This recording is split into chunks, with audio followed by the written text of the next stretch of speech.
नमस्कार दोस्तों, welcome to Phoenix channel पर मैं आप लोगों का स्वागत करता हूं। दोस्तों, जैसा कि आप लोगों को मालूम है कि हमारा फंडामेंटल एनालिसिस का सीरीज चालू है, जिसमें हम लोगों ने कुछ कॉन्सेप्ट कवर कर लिए हैं, जैसे कि बैलेंस शीट पढ़ना, पीई रेशियो चेक करना, पीई रेशियो से पता करना कि स्टॉक ओवर वैल्यूड है कि अंडर वैल्यूड, फिर उसके बाद पेग रेशियो हो गया, फिर उसके बाद प्राइस टू बुक वैल्यू हो गया, फिर उसके बाद रिटर्न ऑन इक्विटी हो गया, फिर उसके बाद ईवी बिड्डा हो गया। मतलब काफ़ी टॉपिक हम लोगों ने कवर कर लिए हैं। कुछ टॉपिक्स रह गए हैं, जैसे कि पीएनएल स्टेटमेंट, और भी कुछ टॉपिक्स हैं जिनको मैं ये वीक कवर करूंगा। तो दोस्तों, आज मैं कुछ एडवांस टॉपिक के साथ आया था। जैसा कि मैंने पीई रेशियो में आपको बताया था कि अभी एक इंपॉर्टेंट टर्म है पीई रेशियो का, जो कि रह गया है, तो वो आज हम कवर करने वाले हैं, जिसका नाम है फॉरवर्ड पीई रेशियो। तो दोस्तों, सबसे पहले मैं आप लोगों से रिक्वेस्ट करूंगा कि आप लोग वीडियो को लाइक कर लें, और अगर आप लोगों में से कोई नया है तो चैनल को सब्सक्राइब करके नोटिफिकेशन बेल को ऑन करके रखें, ताकि आपसे फंडामेंटल एनालिसिस का कोई भी वीडियो मिस ना हो पाए। तो दोस्तों, फॉरवर्ड पी रेशियो मतलब निकालने का एक रीज़न ये है कि मतलब आप लोगों को ये सिखाने का रीज़न ये है कि थोड़ा मतलब हम एडवांस जाएंगे मतलब पी रेशियो में। जैसे हम पी रेशियो से चेक करते थे स्टॉक ओवर वैल्यूड है कि अंडर वैल्यूड, पर इसमें क्या रहता है कि फॉरवर्ड पी रेशियो में क्या रहता है कि हम थोड़ा इस्टीमेटेड ईपीएस निकालते हैं। मतलब जो अर्निंग पर शेयर रहता है वो थोड़ा इस्टीमेटेड निकालते हैं कि मतलब कि इन फ्यूचर ईपीएस क्या रहेगा और उसके अकॉर्डिंग पीई क्या रह सकता है। मतलब कहने का रीज़न ये है कि मतलब हम जो कैलकुलेट करते हैं, मतलब जो हमारे पास डेटा रहता है उसके हिसाब से हम ईपीएस कैलकुलेट करते हैं कि आगे का ईपीएस क्या रहेगा, और आज के करंट मार्केट प्राइस के अकॉर्डिंग इन फ्यूचर अपना पीई कितना रहेगा, मतलब कि फॉरवर्ड पीई कितना रहेगा। और उसके टर्म पे हम यहाँ पे कंक्लूड करेंगे, या फिर मतलब कि एक कंक्लूजन निकालेंगे कि स्टॉक कैसा है, स्टॉक ओवर वैल्यूड है कि अंडर वैल्यूड है कि फेयर वैल्यूड है, या फिर हमें स्टॉक में क्या करना चाहिए, मतलब स्टॉक को हमें बाई करना चाहिए या फिर मतलब कि होल्ड करना चाहिए या फिर अवॉइड करना चाहिए। ये सब हम इसमें सीखेंगे।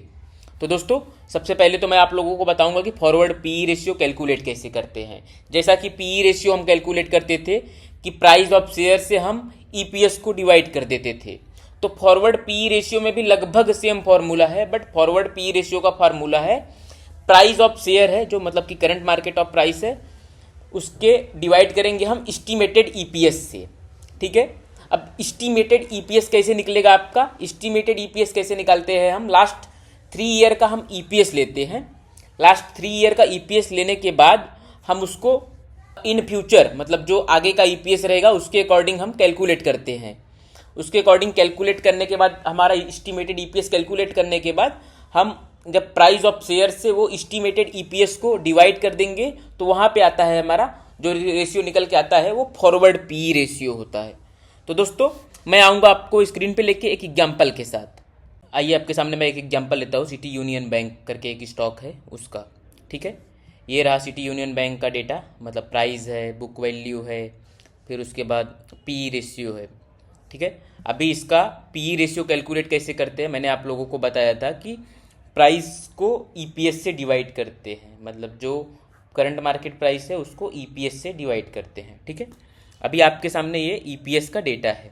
ठीक है, ईपीएस का डेटा अभी हमको इसको साल एक ईयर का कैलकुलेट करना है। मतलब यहाँ दिसंबर से लेके ये सितंबर तक कैलकुलेट कर लेंगे तो एक ईयर का हो जाएगा।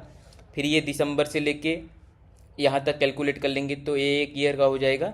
और यहाँ दिसंबर से लेके यहाँ तक कैलकुलेट कर लेंगे तो सितंबर तक कैलकुलेट कर लेंगे तो ये एक ईयर का हो जाएगा। हमें 3 साल का ही जनरली लेना है, उससे ज़्यादा नहीं लेना है। ठीक है, दिसंबर 2024 से सितंबर 2025 का लेंगे तो वो ईपीएस आएगा, कैलकुलेट करेंगे, चारों को प्लस कर देंगे तो आएगा 16.31, जो कि रेड लाइन में आपके सामने है। ठीक है, वहीं सेम अगर दिसंबर 2023 से सितंबर 2024 तक का कैलकुलेट करेंगे तो 14.28 आएगा, जो कि ब्लू लाइन में मैंने आप लोगों को नोट किया हुआ है।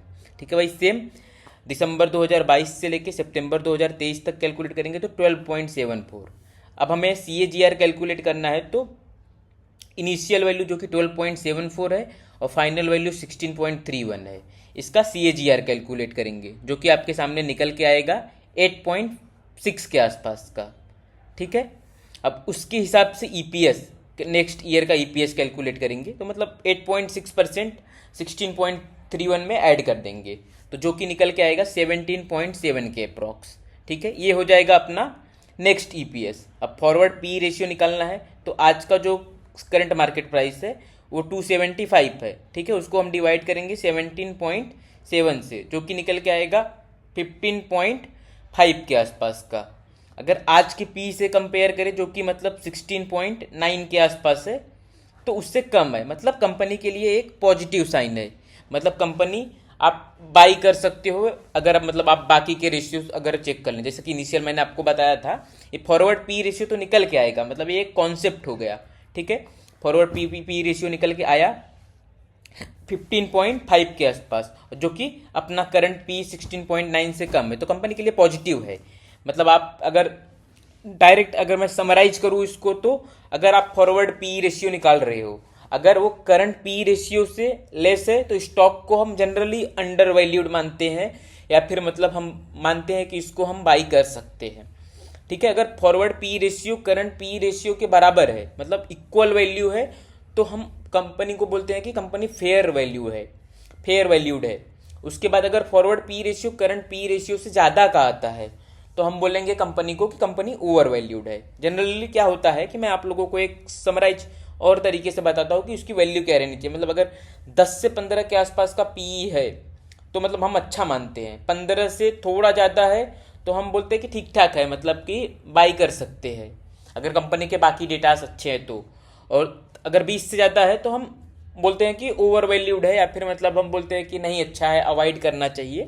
तो मतलब ऐसे आप हर एक स्टॉक, मतलब ये तो मैंने CUB का निकाला कि CUB का करंट पी इतना है, फॉरवर्ड पी इतना आया, ठीक है। इसके यही सेम फॉर्मूला आप यूज करके बाकी के जो स्टॉक्स हैं, जैसे मतलब कि अलग अलग सेक्टर के अलग अलग स्टॉक्स रहते हैं, तो उनमें क्या रहेगा कि आपको एक कंपैरिजन मिलेगा। कि कंपैरिजन में मतलब कि जो फ्यूचर एक्सपेक्टेड ईपीएस है उसके अकॉर्डिंग पी जो आएगा वो कितना आएगा, और उसके अकॉर्डिंग भी आप एक अपना डिसीजन बना सकते हो स्टॉक्स में, खास करके स्टॉक्स में। ताकि क्या रहेगा कि मतलब देखो, हमें ना एनालिसिस पूरी करनी पड़ेगी अगर हम किसी भी स्टॉक को बाई सेल या फिर कुछ भी करना चाहते हैं। तो मतलब उसमें अगर हम एक चीज़ चेक कर रहे हैं, तो हम थोड़ा मतलब बोलते थे ना अदर चीज़ें भी चेक करेंगे, ताकि जो हमें मतलब स्टॉक को लेके कोई भी डाउट रहे, ठीक है, वो क्लियर हो।